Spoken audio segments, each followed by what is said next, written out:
System change කරන්න ආපු දැන් වර්තමාන ආණ්ඩුවට වෙලා තියෙන්නේ තමන්ගේ ආණ්ඩුව තුල සිදුවෙන වංචා දූෂණ නාස්ති බේරා ගැනීම සඳහා සුදුහුණු ගෑම තමයි කරන්න සිද්ධ වෙලා තියෙන්නේ. දැන් මේ දවස්වල ලංකා ගල්ලංගුරු සමාගම ලංකාවට මේ අවුරුද්ද සඳහා ගෙන්වනු ලබන ගල්ලංගුරු වල ප්‍රමිතියෙන් බාලවීම පිළිබඳව අපි පාර්ලිමේන්තුවේදීත් ඒ වගේම එළියේදීත් අපි මේ පිළිබඳව එළිදරව් කළා. විශේෂයෙන්ම මේ ගල්ලංගුරු ගෙන්වීම ටෙන්ඩර් පටිපාටිය ආරම්භ කරන මොහොතේ සිටම කරන්නේ ඩීල් එකක් දැමෑම ගැනීම සඳහා ක්‍රමවේදය මාරු කිරීම. ආරම්භයේ සිටීම හොරකම ඉලක්ක කරලා වංචාව ඉලක්ක කරලා තමයි මේ වැඩේ කරන්නේ. සාමාන්‍යයෙන් ගල්ලංගුරු ගෙන්වන්න ටෙන්ඩර් එක දාන්න දවස් 42ක් දෙන්න ඕන. ඒක මේ පාර දින 21කට අඩු කරලා තමයි මේ ටෙන්ඩර් ක්‍රියාදාමය පටන් ගන්නෙ. දින 21කට අඩු කරාම මොකද්ද වෙන්නේ? ප්‍රසම්පාදන ක්‍රියාවලිය සඳහා දායක වෙන්නට විශාල සමාගම් වලට තියෙන හැකියාව නැති වෙනවා. ඒ වගේම තමයි මේක ඉස්සර තිබ්බේ මෙට්‍රික් ටන් ලක්ෂ 5ක් පහුගිය අවුරුදු 3 තුල සප්ලයි කරපු කෙනෙක් වෙන්න ඕන. ඒකේ මෙට්‍රික් ටන් ලක්ෂයක් කිලෝ කැලරි 5900ට හෝ ඊට වඩා වැඩියෙන් සප්ලයි කරපු කෙනෙක් වෙන්න ඕන. එම සමාගම පහුගිය අවුරුදු 3 තුල ඩොලර් මිලියන 150ක රෙවෙනියු එකක් කරලා තියෙන්න ඕන. ඒ කියන්නේ මූලික සුදුසුකම් ටික මේ කියන්නේ ඇප්ලිකේෂන් එක දාන්න මූලික සුදුසුකම වෙච්ච ලක්ෂ 5 මෙට්‍රික් ටන් මේ ගනුදෙනු කරලා තියෙන්න ඕන එක පහුගිය අවුරුදු 3 ඇතුළත ඒක අඩු කරනවා.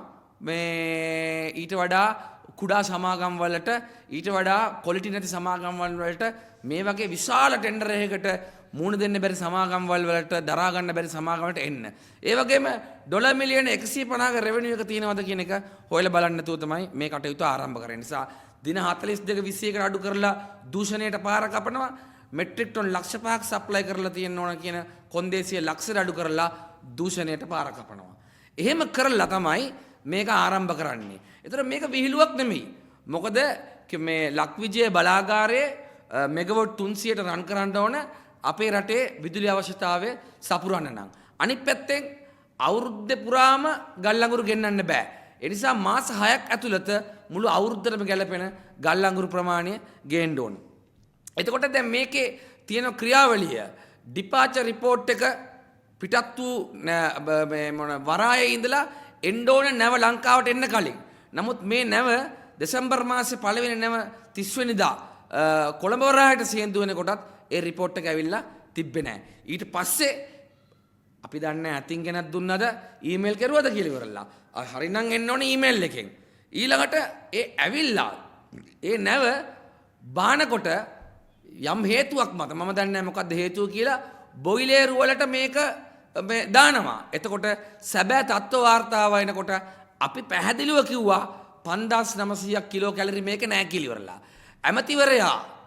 ඇමතිවරයා ඇවිල්ලා විවිධ කතා. එයා දැකලත් නැතුව, එයා මේක බලලත් නැතුව, නිසි රිපෝට් එකකුත් නැතුව නෑ මේක හොඳයි කියලා කිව්වා. හරිද?